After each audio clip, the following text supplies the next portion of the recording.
As Associate Director of Financial Aid at Linfield College, one of my main responsibilities is ultimately to help families, to help students, and to help the family be able to pay for their college education. One of the ways that students need to know that they have options available to them is through FAFSA, the free application for federal student aid. Where do you access it? At www.fafsa.gov. What's going to happen is when a student selects the schools that they're interested in attending, each school is going to get that financial information, asset information from the family. And each school has a responsibility to make an offer of financial assistance to the student and to the family. Because keep in mind that the responsibility ultimately to pay for college lies on the family. So it's your job to make sure that you're accessing everything that's available to you.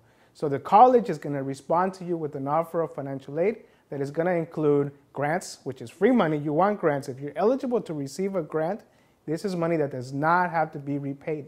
And I'm talking about a Pell Grant or a Supplemental Opportunity Grant. Other states have their own grant. But ultimately, you're looking at seeing if you qualify for that need-based money, which is grants. The other thing that's going to be offered are loans. Now, this is money that needs to be repaid after you graduate or you stop attending classes. Now, this is key. If you take a break from college, you're going to need to start repaying those loans. So don't stop going to college until you graduate. The other thing that's going to be offered is work study. This is an opportunity to work on campus.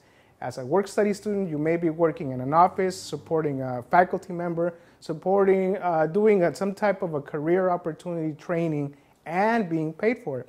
But we're also going to be focusing mostly on scholarships, which is also free money, but this is dependent on you. You have control over how many scholarships you apply, and what that tells you is you have control over how many scholarships you win. However, there are some common questions that a lot of our students, a lot of our families often have. How does it work?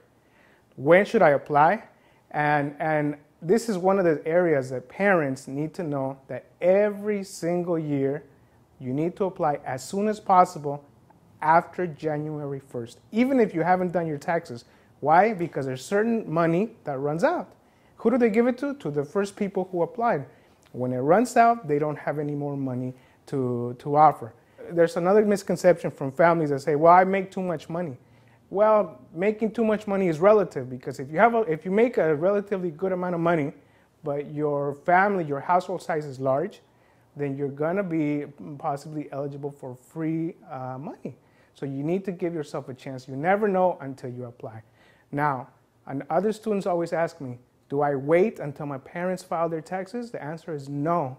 You need to submit your FAFSA as soon as possible, even if you're using estimated income from the prior year. You can always come back and change it. What's going to happen is once you file your free application for federal student aid, your FAFSA, it's going to record a student aid report. Now, this student aid report is a compilation of all the information you provided to all the schools.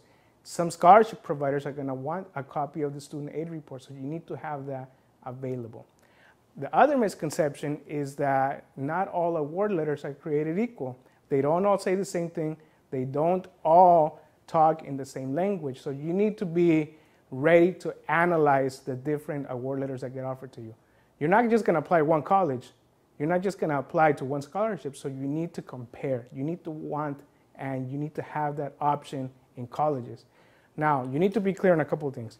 Each college has the responsibility to tell you how much tuition is, but they're also going to tell you how much it costs to live in that area, or to live on campus, or to live in their dorm. And they're going to put together what's called the cost of attendance, which includes both direct costs like tuition and indirect costs like rent and living expenses. This cost of attendance is going to be the entire amount of financial aid you're eligible to receive at that school. So when they offer the financial aid award letter, they're not going to exceed that amount, because you don't need more than that. However, what winds up happening is that a lot of students who put the hard work into it, who employ everything that needs to be done in order to win scholarships, oftentimes what happens is they have too much money. Now, if you have too much money, that's a good problem to have. However, there's some steps that you need to be aware of. First, you need to understand what the college's policy is on scholarships. If you have excess amount of money in scholarships, what happens to your other financial aid? Do they replace it? Do they cancel out your loan? Do they send the money back? Do they save it for next year? You need to be clear, because if you have more money than you need for that given year, there are some flexibilities, but you need to be working with, number one, your scholarship provider, the person who offered you the loan, and also the school, so that you understand exactly what is going to happen when you get the money.